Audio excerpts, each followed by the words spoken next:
Olá, meus queridos.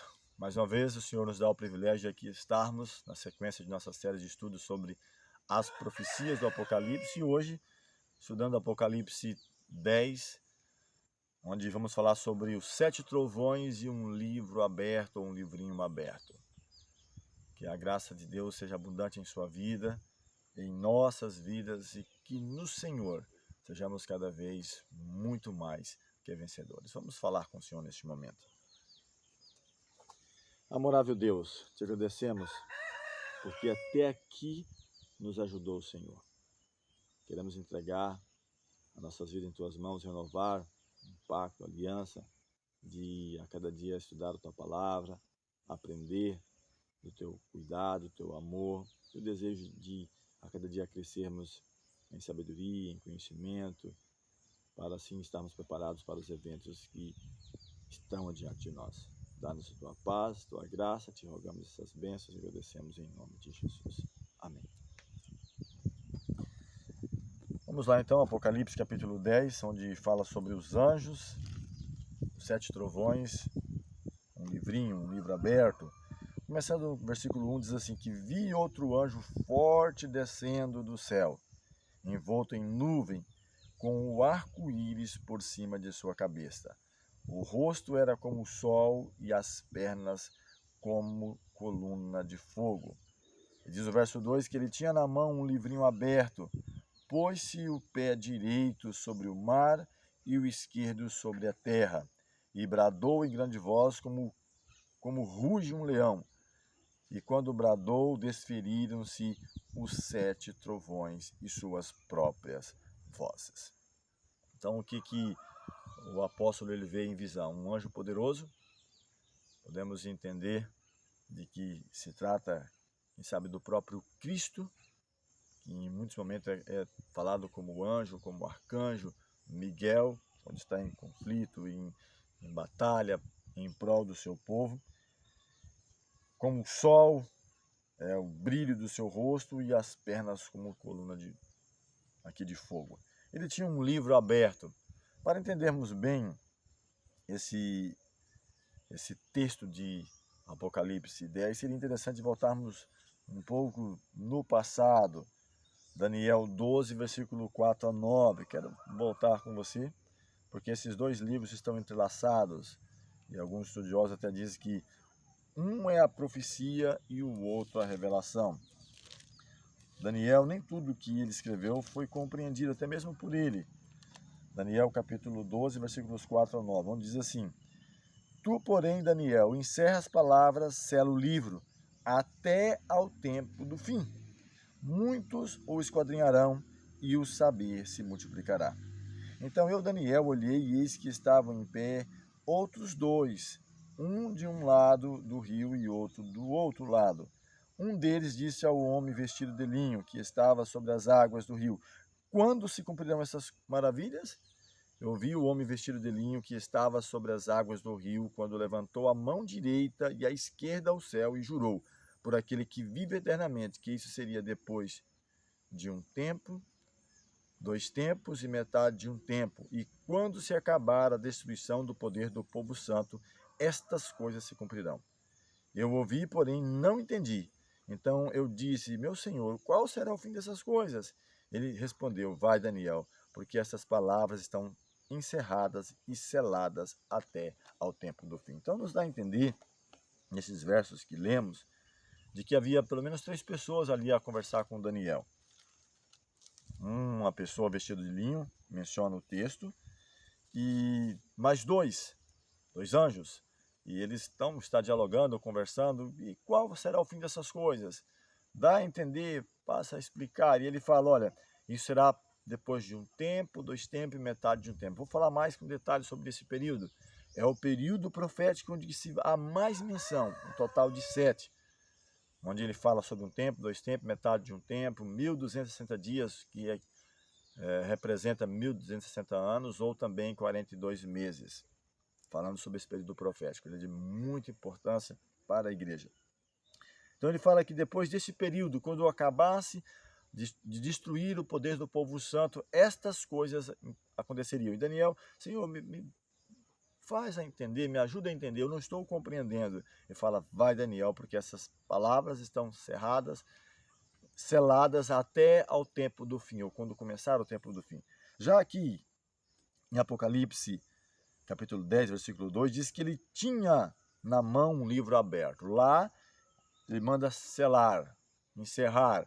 Ele levanta as duas mãos para o céu e jura por aquele que vive, que depois de um tempo, 2 tempos, metade de um tempo, essas coisas aconteceriam. E justamente aqui, no capítulo 10, ele está com um livro aberto e pôs o pé direito sobre o mar e o esquerdo sobre a terra, dando uma ideia de totalidade, de expansão, de alcançar o globo, com um livro aberto aqui para o apóstolo.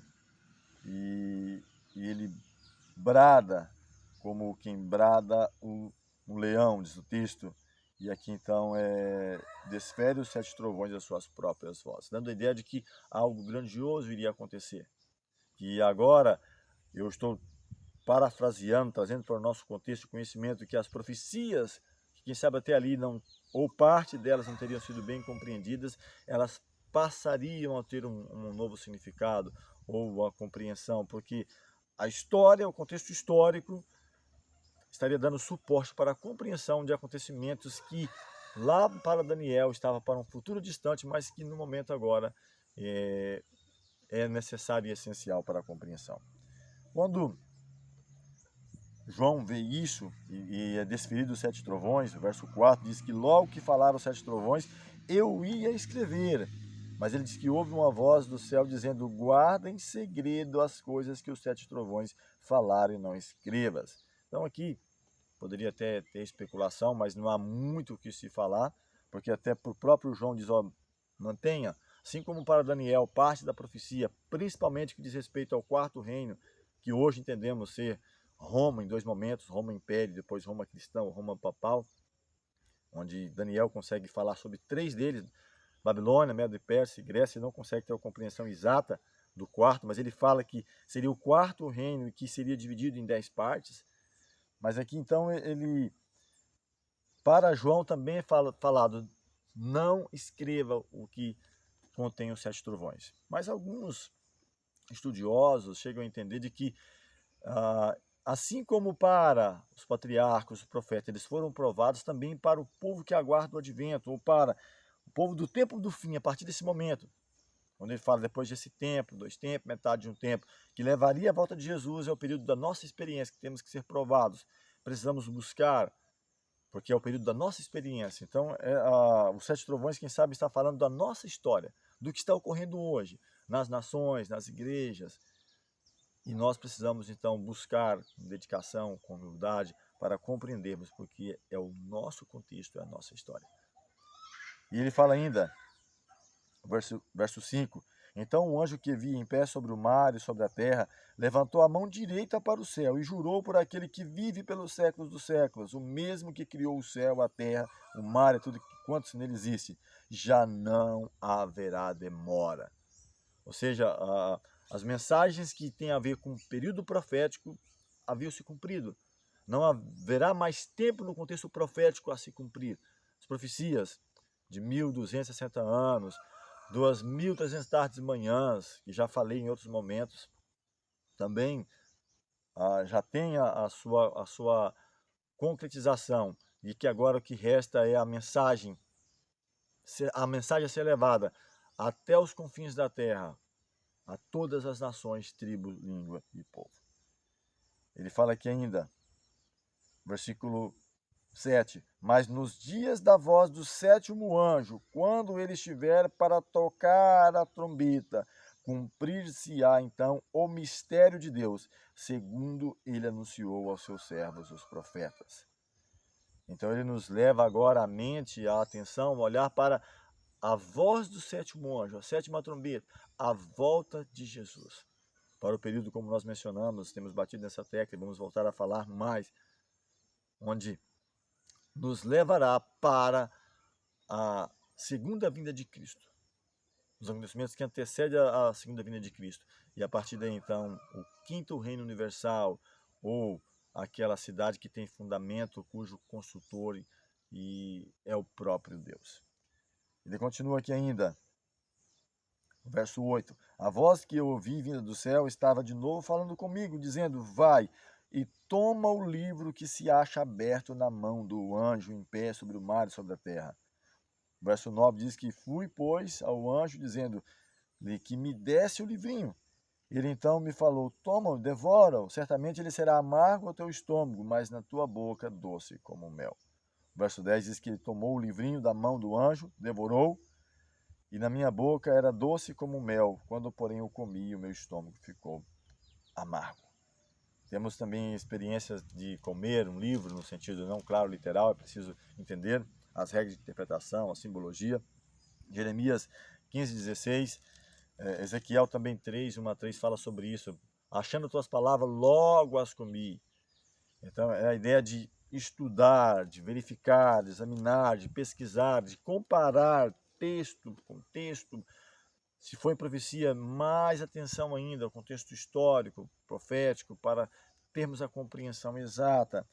E essa experiência de comer o livro, ser doce na boca, mas amargo no estômago, é justamente a experiência que muitas pessoas tiveram a partir do ano de 1840, como nós mencionamos ali, quando Josias Litt ele fala da submissão, né, da Turquia, do Império Otomano agora às nações cristãs,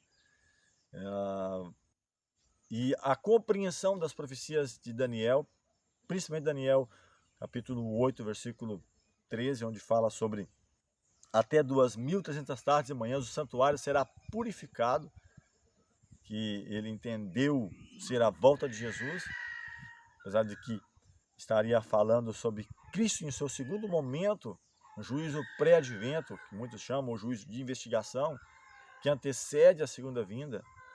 E essa mensagem da volta de Jesus ela foi muito agradável a multidões, milhões e milhares de pessoas.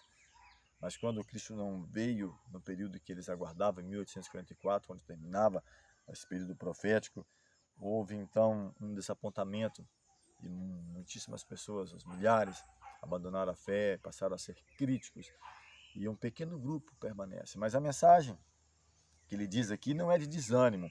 Ele falou que isso ia acontecer. A profecia, ela antecede a história, mostrando, dando para os filhos de Deus, aqueles que de fato querem servir ao Senhor, independente das consequências. Os próprios discípulos, eles ficaram decepcionados, né, porque a princípio pensavam que Cristo estaria a restaurar um reino temporal, quebrar a supremacia de Roma e restabelecer ali o reino em Israel. E não foi isso. Quando viram o seu mestre morrer, foram decepcionados, frustrados as suas aspirações. Mas depois puderam compreender de que a mensagem de Cristo era muito mais abrangente do que simplesmente restaurar um reino temporal aqui que vai passar. O apóstolo escreveu que nós não temos aqui cidade permanente, mas buscamos aqui a de vir. Babilônia passou, os Medos e Pérsia, Grécia, Roma, e as que hoje existem, as potências de hoje também passarão. Somente o reino que Cristo vai estabelecer será para sempre. No verso 11 ele fala ainda: então me disseram, é necessário que ainda profetizes a respeito de muitos povos, nações, línguas e reis. Então, ou seja, junta os caquinhos que ficou. O mundo tinha estado mergulhado em trevas pelo período. Vou falar sobre isso. Capítulo 11, 12, 13. A partir do capítulo 12 entra mais um contexto profético.